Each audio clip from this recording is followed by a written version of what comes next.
Praise the lord. ఈరోజు మే 19వ తారీఖు మంగళవారం 2026వ సంవత్సరం ఉదయం 9:30 ప్రాంతం.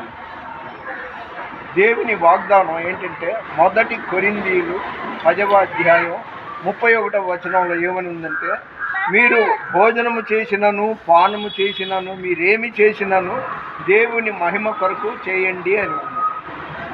పోతే ఒక మాట చెప్పి ముగిస్తాను. అదేంటంటే, దైవజనుడు అవినయ్ దర్శన్ని అల్లూరి సీతారామరాజు జిల్లా ఏరియాలో అనేక మంది దుండగులు కలిసి ఆయన ఏం చేశాడో దైవ సేవ చేస్తున్నాడు. ఆయన్ని ఇంచుమించు ప్రాణం పోయేంత భయంకరంగా కొట్టి కత్తులతో కొట్టి ఇప్పుడు హాస్పిటల్లో ఉన్నాడు. ఇది తగదు, ఇది మనుషులు చేసేది కాదు. హిందువులు ఏమంటారు? మానవ సేవే మాధవ సేవ. మాధవుడు అంటే కృష్ణుడు వాళ్ళ లెక్క ప్రకారం. బైబిల్ ఏముంటుంది? నిన్ను వల్లే నీ పొరుగు వాడిని ప్రేమించింది. మానవత్వంతో బతకంటారా దుర్మార్గులారా, ఆయన ఉసురు మీకు తగులుద్ది. ప్లీజ్ లైక్ చేయండి, షేర్ చేయండి, సబ్స్క్రైబ్ చేయండి.